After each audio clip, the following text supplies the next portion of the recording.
اعوذ باللہ من الشیطان الرجیم بسم اللہ الرحمن الرحیم ربی یسر ولا تعسر وتمم بالخیر وبک نستعین یا فتاح ربی زدنی علما۔ سورہ ال عمران آیت 121 اور اس کے آگے کی انشاءاللہ۔ اے نبی، اس وقت کو بھی یاد کرو جب صبح ہی صبح آپ اپنے گھر سے نکل کر مسلمانوں کو میدان جنگ میں لڑائی کے مورچوں پر باقاعدہ بیٹھا رہے تھے۔ اللہ تعالیٰ سننے جاننے والا ہے۔ بے شک غزوہ احد کے وقت کی بات کی واقعہ ہے، جب تمہارے دو جماعتیں پست ہمتی کا ارادہ کر چکے تھے۔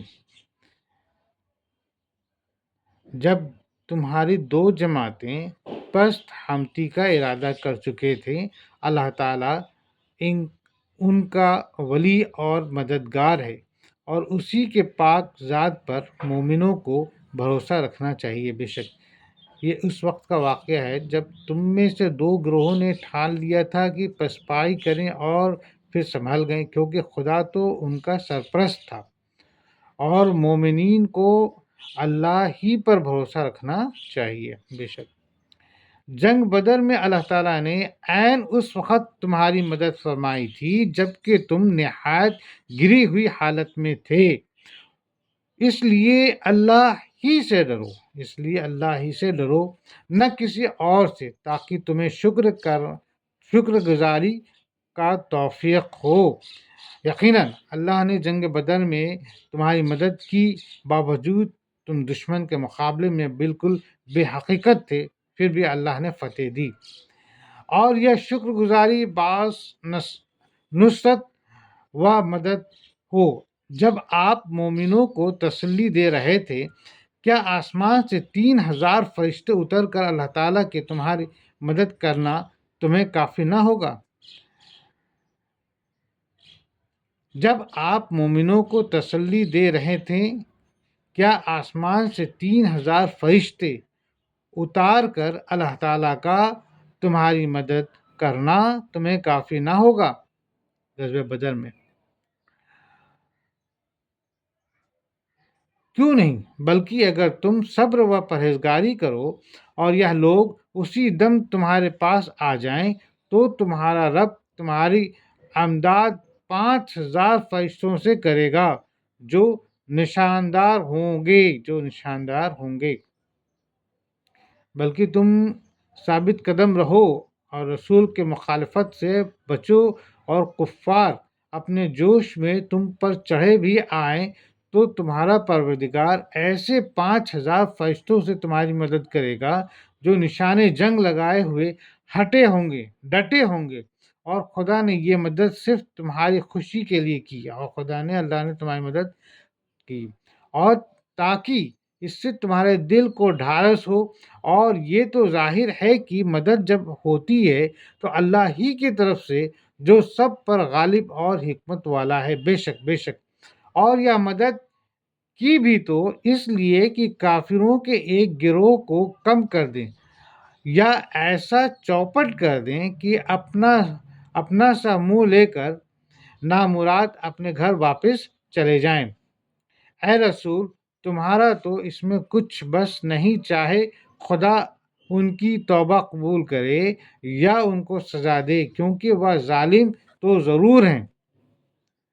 اور جو کچھ آسمانوں میں ہے اور جو کچھ زمین میں ہے سب اللہ ہی کا ہے، جس کو چاہے بخشے اور جس کو چاہے سزا کرے، اور اللہ بڑا بخشنے والا مہربان ہے۔ بے شک اے ایمانداروں، سود دنادن کھاتے نہ چلے جاؤ، اور اللہ سے ڈرو کہ تم چھٹکارا پاؤ۔ اے ایمان والوں، بڑھا چڑھا کر سود نہ کھاؤ،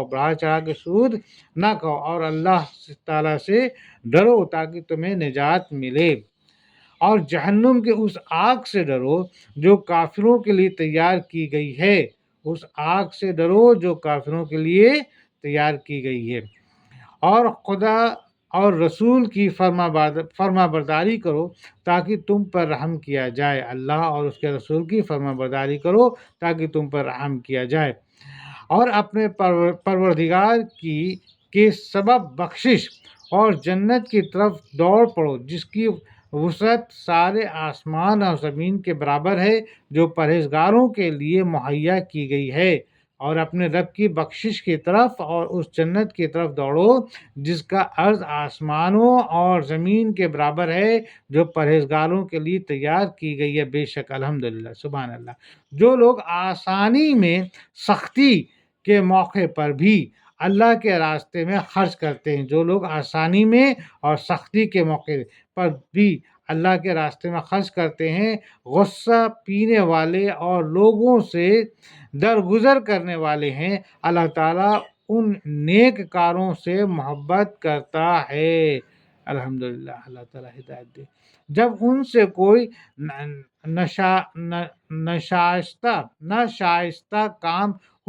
ناشائستہ کام ہو جائے یا کوئی گناہ کر بیٹھے تو فوراً اللہ کا ذکر اور اپنے گناہوں کے لیے استغفار کرتے ہیں۔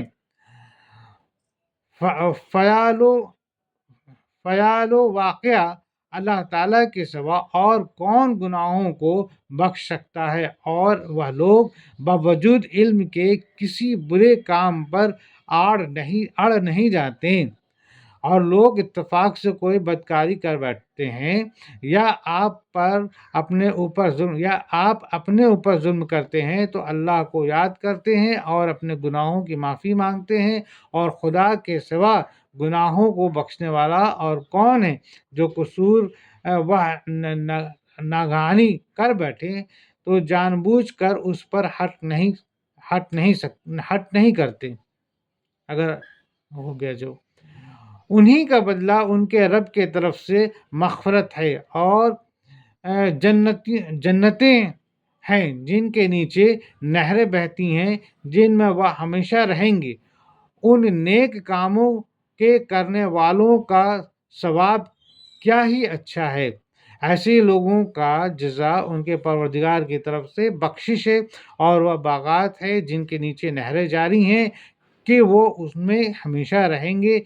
اچھے چلن والوں کی بھی خوب خری مزدوری ہے۔ بے شک تم سے پہلے بھی ایسے واقعات گزر چکے ہیں، سو زمین میں چل پھر کر دیکھ لو کہ آسمانی تعلیم کے جھٹلانے والوں کا کیا انجام ہوا ہے نا۔ تم سے پہلے بہت سے واقعات گزر چکے ہیں، پس ذرا روئے زمین پر چل پھر کر دیکھو تو کہ اپنے وقت کے پیغمبروں کو جھٹلانے والوں کا انجام کیا ہوا ہے۔ عام لوگوں کے لیے تو یہ قرآن بیان ہے، اور پرہیزگاروں کے لیے ہدایت و نصیحت ہے۔ یہ جو ہم نے کہا عام لوگوں کے لیے صرف بیان واقعہ ہے، مگر اور پرہیزگاروں کے لیے ہدایت و نصیحت ہے۔ بے شک تم نہ سستی کرو اور غمگین ہو، تم نہ سستی کرو اور نہ غمگین ہو، تم ہی غالب رہو گے اگر تم ایماندار ہو، اور کاہلی نہ کرو، اور اس اتفاقی شکست احد میں جو تھوڑے وقت کے لیے شکست ہوئی تھی، کوڑھو نہیں، کیونکہ اگر تم سچے مومن ہو تو تم ہی غالب اور ور رہو گے۔ بے شک اللہ تعالیٰ مدد کے لیے کافی ہے۔ اگر تم زخمی ہوئے تو تمہارے مخالف لوگ بھی تو ایسے ہی زخمی ہو چکے ہیں، ہم ان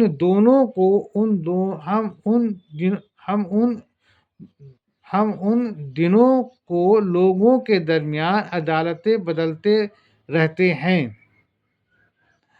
شکست احد اس لیے تھی کہ اللہ تعالیٰ ایمان والوں کو ظاہر کر دے اور تم میں سے بعض کو شہادت کا درجہ عطا فرمائے۔ اللہ تعالیٰ ظالموں سے محبت نہیں کرتا۔ اگر جنگ احد میں تم کو زخم لگا ہے تو اسی طرح بدر میں تمہارے فریق کفار کو بھی زخم لگ چکا ہے، اس پر ان کی ہمت نہ ٹوٹی۔ یہ اتفاقاتی زمانہ ہے جو ہم لوگوں کے درمیان باری باری الٹ پھیر کیا کرتے ہیں، اور یہ اتفاقی شکست اس لیے تھی تاکہ اللہ سچے ایمانداروں کو، سچے مسلمانوں کو ظاہری مسلمانوں سے الگ دیکھ لے، اور تم میں سے بعض کو درجہ شہادت پر فائز کرے، اور اللہ حکم رسول سرتابی کرنے والوں کو دوست نہیں رکھتا۔ بے شک بہت سے منافق غزوہ احد سے پیچھے ہٹ گئے تھے، حضور صلی اللہ علیہ وسلم کو ساتھ چھوڑ دیے تھے۔ یہ وجہ بھی تھی کہ اللہ تعالیٰ ایمان والوں کو بالکل الگ کر دیے اور کافروں کو مٹا دیے، اور یہ بھی منظور تھا کہ سچے ایمانداروں کو ثابت قدمی کی وجہ سے نیرا کھرا الگ کر لیں، اور نافرمانوں بھاگنے والوں کا مٹیا ملیٹ کر دیں۔ کیا تم یہ سمجھ بیٹھے ہو کہ تم جنت میں چلے جاؤ گے، حالانکہ اب تک اللہ تعالیٰ نے یہ ظاہر نہیں کیا کہ تم سے جہاد کرنے والے کون ہیں اور صبر کرنے والے کون ہیں؟ مسلمانوں، کیا تم یہ سمجھتے ہو کہ سب کے سب بہشت میں چلے جاؤ گے؟ اور کیا اللہ نے ابھی تک تم میں سے ان لوگوں کو بھی نہیں پہچانا جنہوں نے جہاد کیا، اور ناثابت قدم رہنے والوں کو بھی پہچانا؟ جنگ سے پہلے تو تم شہادت کی آرزو میں تھے، اب اسے اپنی آنکھوں سے اپنے سامنے دیکھ لو۔ تم تو موت کے آنے سے پہلے لڑائی میں مرنے کی تمنا کرتے تھے، بس اب تم نے اس کو اپنی آنکھ سے دیکھ لیا، اور تم اب بھی دیکھ رہے ہو۔ حضرت محمد مصطفیٰ صلی اللہ علیہ وسلم صرف رسول ہی ہیں، ان سے پہلے بہت سے رسول ہو چکے ہیں۔ کیا اگر ان کا انتقال ہو جائے یا شہید ہو جائیں تو تم اسلام سے اپنی ایڑیوں کے بل پھر جاؤ گے؟ اور جو کوئی پھر جائے اپنی ایڑیوں پر تو ہرگز اللہ تعالیٰ کا کچھ نہ بگڑے گا۔ عنقریب اللہ تعالیٰ شکر گزاروں کو نیک بدلہ دے گا۔ بے شک پھر لڑائی سے جی کیوں چراتے ہو؟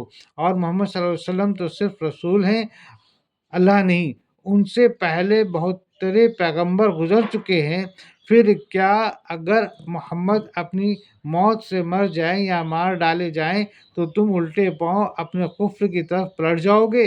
اور جو الٹے پاؤں پھرے گا بھی تو سمجھ لو ہرگز اللہ کا کچھ بھی نہیں بگڑے گا، اور عنقریب اللہ کا شکر کرنے والوں کو اچھا بدلہ دے گا۔ بے شک بغیر اللہ تعالیٰ کے حکم کے کوئی جاندار نہیں مر سکتا۔ مقرر شدہ وقت لکھا ہوا ہے۔ دنیا کے چاہت والوں کو ہم کچھ دنیا دے دیتے ہیں، اور آخرت کا ثواب چاہنے والوں کو ہم وہ بھی دیں گے، اور احسان ماننے والوں کو ہم بہت جلد نیک بدلہ دیں گے۔ اور بغیر حکم اللہ کے تو کوئی شخص مر نہیں سکتا۔ وقت معین تک ہر ایک کی موت لکھی ہوئی ہے، اور جو شخص اپنے کیے کا بدلہ دنیا میں چاہے تو ہم اس کو اس میں سے دے دیتے ہیں، جو شخص آخرت کا بدلہ چاہے اسے اسی میں سے دیں گے، اور نعمت ایمان کے شکر کرنے والوں کو بہت جلد ہم جزائے خیر دیں گے۔ یہ اللہ تعالیٰ فرما رہے ہیں۔ بے شک بہت سے نبیوں کے ہم رکاب ہو کر بہت سے اللہ والے جہاد کر چکے ہیں، انہیں بھی اللہ کی راہ میں تکلیفیں پہنچی، لیکن نہ تو انہوں نے ہمت ہاری، نہ سست رہے اور نہ دبے، اور اللہ صبر کرنے والوں کو ہی چاہتا ہے۔ بے شک اور مسلمانوں تم ہی نہیں، ایسے پیغمبر بہت سے گزر چکے ہیں جن کے ساتھ بہت سارے اللہ والوں نے راہ خدا میں جہاد کیا، اور پھر ان کو اللہ کے راہ میں جو مصیبت پڑی ہے نا تو انہوں نے ہمت ہارے نہ بوداپن کیا، اور نہ دشمن کے سامنے گڑگڑانے لگے۔ ثابت قدم رہنے والوں سے اللہ الفت رکھتا ہے۔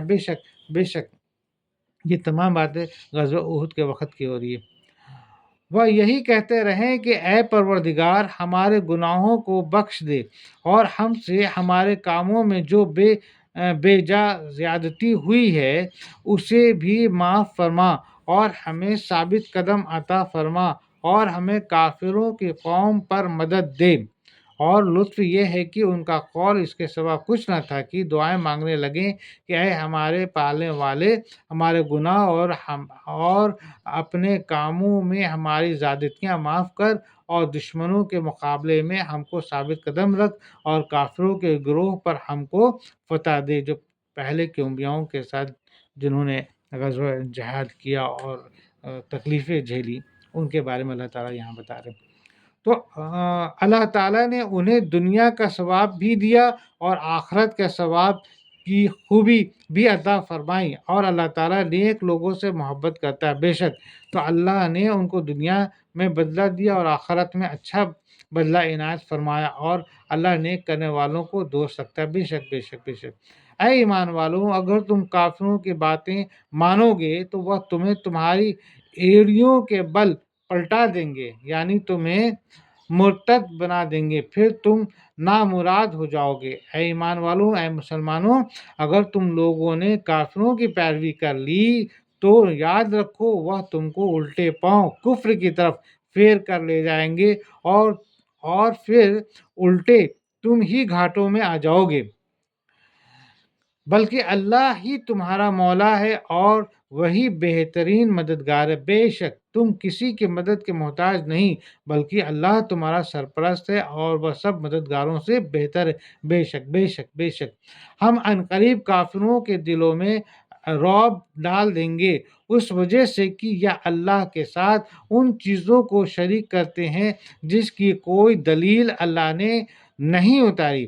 ان کا ٹھکانہ جہنم ہے اور ان ظالموں کی بری جگہ ہے۔ تم گھبراؤ نہیں، ہم عنقریب تمہارا رعب کافروں کے دلوں میں جما دیں گے، اس لیے کہ ان لوگوں نے اللہ کا شریک بنایا بھی تو اس چیز بت کو جسے اللہ نے کسی قسم کی حکومت نہیں دی، اور آخرکار ان کا ٹھکانہ دوزخ ہے، اور ظالموں کا بھی کیا برا ٹھکانہ ہے، کیا برا ٹھکانہ ہے۔ یہ تمام اللہ تعالیٰ غزوہ احد کے وقت فرما رہے ہیں۔ اللہ تعالیٰ نے تم سے اپنا وعدہ سچا کر دکھایا جبکہ تم اس کے حکم سے انہیں کاٹ رہے تھے، یہاں تک کہ جب تم نے پشت ہمتی اختیار کی اور کام میں جھگڑنے لگے اور نافرمانی کی، اس کے بعد کہ اس نے تمہاری چاہت کی چیزیں تمہیں دکھا دی۔ تم میں سے بعض دنیا چاہتے تھے اور بعض کا ارادہ آخرت کا تھا، تو پھر اس نے تمہیں ان سے پھیر دیا تاکہ تم کو آزمائے، اور یقیناً اس نے تمہاری لغزش سے درگزر فرما دیا، اور ایمان والوں پر اللہ تعالیٰ بڑے فضل والا ہے۔ بے شک اللہ نے جنگ احد میں بھی اپنا فتح کا وعدہ سچا کر دکھایا تھا جب تم اس کے حکم سے پہلے ہی حملے میں ان کفار کو خوب قتل کر رہے تھے، یہاں تک کہ تمہاری پسند کی چیز فتح تمہیں دکھا دی، اس کے بعد بھی تم نے مال غنیمت دیکھ کر کے بزدلاپن کیا اور حکم رسول مورچے پہ جمع رہنے جھگڑا کیا اور رسول کی نافرمانی کی۔ تم میں سے کچھ تو طالب دنیا ہے کہ مال غنیمت کی طرف سے جھک پڑے، اور کچھ طالب آخرت کہ وہ کی رسول پر اپنی جان فدا کر دیں۔ پھر بزدلی پن نے تمہیں ان کفار کی طرف سے پھیر دیا اور تم بھاگ کھڑے، اس سے اللہ کو تمہارے ایمان اخلاصی آزمانا منظور تھا، اور اس پر بھی اللہ نے تمہیں درگزر کیا، اور اللہ مومنوں پر بڑا فضل کرنے والا ہے۔ بے شک غزوہ احد کی بات ہے جب حضور صلی اللہ علیہ وسلم نے چند صحابیوں کو دو پہاڑیوں کے درمیان کھڑے رہنے کو کہا تھا اور کسی بھی حالت میں وہاں سے ہٹنے کے لیے منع کیے تھے، مگر پہلے ہی حلقے میں جب مسلمانوں نے کافروں کے اوپر غالب ہو گئے اور کافر بھاگنے لگے تو مسلمان تمام سمجھ گئے کہ وہ فتح کر گئے، انہوں نے جنگیں جیت لی، تو وہ لوگ جو 2 پہاڑوں کے درمیان میں جنہیں اللہ کے رسول نے ہٹنے سے منع کیا تھا، وہ بھی جو ہے کہ وہاں سے ہٹ کر کے چلے آئے۔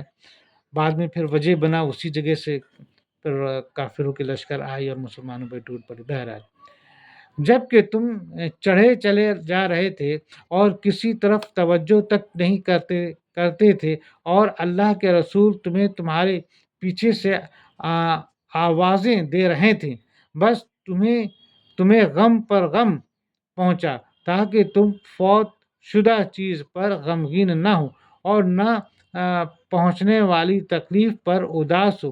اللہ تعالیٰ تمہارے تمام اعمال سے خبردار ہے۔ بے شک مسلمانوں، تم اس وقت کو یاد کر کے شرماؤ جب تم بدحواس بھاگے پہاڑ پر چلے جاتے تھے، پس چونکہ رسول کو تم نے آزاردہ کیا، اللہ نے بھی تم کو اس رنج کی سزا میں شکست کا رنج دیا تاکہ جب کبھی تمہاری کوئی چیز ہاتھ سے جاتی رہے یا کوئی مصیبت پڑے تو تم رنج نہ کرو اور صبر کرنا سیکھو، اور جو کچھ تم کرتے ہو اللہ اس سے خبردار ہے۔ بے شک ہمیں رنج نہیں کرنا ہے، غم نہیں کرنا ہے، صبر کرنا ہے، دعا سے کام لینا ہے۔ اللہ ہدایت دے۔ پھر اس نے اس غم کے بعد تم پر امن نازل فرمایا اور تم میں سے ایک جماعت کو امن کی نیند آنے لگی۔ ہاں، کچھ وہ لوگ بھی تھے کہ انہیں اپنی جانوں کی پڑی ہوئی تھی، وہ اللہ تعالیٰ کے ساتھ ناحق جہالت بھری بدگمانی کر رہے تھے اور کہتے تھے کہ ہمیں بھی کسی چیز کا اختیار ہے، ہمیں بھی کسی چیز کا اختیار ہے۔ آپ کہہ دیجئے کہ کام کل اللہ کے اختیار میں ہے۔ یہ لوگ اپنے دلوں کے بھید آپ کو نہیں بتاتے، کہتے ہیں کہ اگر ہمیں کچھ بھی اختیار ہوتا تو یہاں قتل نہ کیے جاتے۔ آپ کہہ دیجئے کہ تم اپنے گھروں میں ہوتے پھر بھی جن کی قسمت میں قتل ہونا تھا وہ مقتول کی طرف چل کھڑے ہوتے۔ اللہ تعالیٰ کو تمہارے سینوں کے اندر کی چیز کا آزمانا اور جو کچھ تمہارے دلوں میں ہے اس کو پاک کرنا تھا، اور اللہ تعالیٰ سینوں کے بھید سے آگاہ ہے۔ بے شک جن کی موت جس وقت آنی ہے وہ تو آنی ہے، چاہے ہم کتنا بھی اپنے آپ کو پروٹیکٹ کر لیں۔ پھر اللہ نے اس رنج کے بعد تم پر اطمینان کی حالت طاری کی کہ تم میں سے ایک گروہ کو جو سچائی ایماندار تھے خوب گہری نیند آ گئی، ہے نا۔ اللہ تعالیٰ نے ان کو نیند عطا فرمائی تاکہ ان کا تھکان دور ہو جائے، اور ایک گروہ جن کو اس وقت بھی بھاگنے کی شرم سے جان کے لالے پڑے تھے، اللہ کے ساتھ خواہ مخواہ زمانۂ جہالت کی ایسی بدگمانیاں کرنے لگے اور کہنے لگے بھلا کیا یہ امر فتح کچھ بھی ہمارے اختیار میں ہے؟ اے رسول کہہ دو کہ اگر امر کا اختیار اللہ ہی کو ہے، زبان سے تو کہتے ہی ہے نہیں، یہ اپنے دلوں میں ایسی باتیں چھپائے ہوئے ہیں جو تم سے ظاہر نہیں کرتے۔ اب سنو، کہتے ہیں کہ اس فتح سے ہمارا کچھ اختیار ہوتا تو ہم یہاں مارے نہ جاتے۔ اے رسول ان سے کہہ دو کہ تم اپنے گھروں میں رہتے تو جن کی تقدیر میں لڑکے مر جانا لکھا تھا وہ اپنے گھر سے نکل کر اپنے مرنے کی جگہ ضرور آ جاتے، اور یہ اس واسطے کیا گیا تاکہ جو کچھ تمہارے دل میں ہے اس کا امتحان کر دیں، اور اللہ تو دلوں کے راز خوب جانتا ہے۔ بے شک جن کو جہاں مرنا ہے، جن کو جہاں پہ موت ہے، وہاں تک ہر کوئی اپنی جگہ پہنچ ہی جاتا ہے۔ تم میں سے جن لوگوں نے اس دن پیٹھ دکھائی جس دن دونوں جماعتوں کی مدبھیڑ ہوئی تھی، یا لوگ اپنے بعض کرتوتوں کے باعث شیطان کی پھسلانے میں آ گئے، لیکن یقین جانو کہ اللہ تعالیٰ نے تمہیں معاف کر دیا۔ اللہ تعالیٰ ہے بخشنے والا اور تحمل والا۔ بے شک جس دن جنگ احد میں دو جماعتیں آپس میں گت گئی تھیں، اس دن جو لوگ تم مسلمانوں میں سے بھاگ کھڑے ہوئے، اس کی وجہ یہ تھی کہ ان کے بعض گناہ مخالفت رسول کی وجہ سے شیطان نے بہکا کر ان کے پاؤں کھڑ دیے تھے، ہے نا، کچھ لوگوں شیطان کے بہکاوے میں آ گئے تھے اور حضور صلی اللہ علیہ وسلم کے مخالف ہو گئے تھے، تو اسی وجہ سے دو گٹ بن گئے تھے۔ اللہ نے ضرور ان سے درگزر کی، بے شک اللہ بڑا بخشنے والا بردبار ہے۔ بعد میں اللہ نے مجھے معاف کر دیا تھا۔ اے ایمان والو، تم ان لوگوں کی طرف نہ ہو جانا جنہوں نے کفر کیا اور اپنے بھائیوں کے حق میں جبکہ وہ سفر میں ہوں یا جہاد میں ہوں کہا کہ اگر یہ ہمارے پاس ہوتے تو نہ مرتے اور نہ مارے جاتے۔ اس کی وجہ یہ تھی کہ اس خیال کو اللہ تعالیٰ ان کے دلی حسرت کا سبب بنا دیے۔ اللہ تعالیٰ جلاتا ہے اور مارتا ہے اور اللہ تمہارے عمل کو دیکھ رہا ہے۔ بے شک اے ایمانداروں اے مسلمانوں، ان لوگوں کے ایسے نہ بنو جو کافر ہو گئے، بھائی بند ان کے پردیس سے نکلے ہیں اور جہاد کرنے گئے ہیں اور وہاں مر گئے، تو ان کے بارے میں کہنے لگیں کہ وہ ہمارے پاس رہتے تو نہ مرتے اور نہ مارے جاتے، اور یہ اس وجہ سے کہتے ہیں تاکہ اللہ اس خیال کو ان کے دلوں میں باعث حسد بنا دی، اور یوں تو اللہ ہی جلاتا اور مارتا ہے، اور جو کچھ تم کرتے ہو اللہ اسے دیکھ رہا ہے۔ بے شک یہ تو بات سچ ہے کہ اللہ جلاتا ہے اور مارتا ہے، اور کچھ لوگوں نے جو احد میں کچھ لوگ جو الگ ہو گئے تھے، وہ لوگ جو ہے کہ کہنے لگے کہ تم اگر میری بات مانے ہوتے تو نہ مرتے۔ بہرحال اللہ نے یہاں پہ واضح کر دیا ہے کہ جن کی موت جہاں لکھی ہے وہ خود بخود وہاں پہنچ جاتے ہیں اور ان کی وہاں موت ہوتی ہے، اور اللہ تعالیٰ نے آزمایا ہے، یہ بھی ایک اللہ کے آزمائش کا طریقہ ہے۔ بے شک صدق اللہ العظیم۔ انشاءاللہ آگے کی آیت پھر اگلے روز۔ اللہ حافظ۔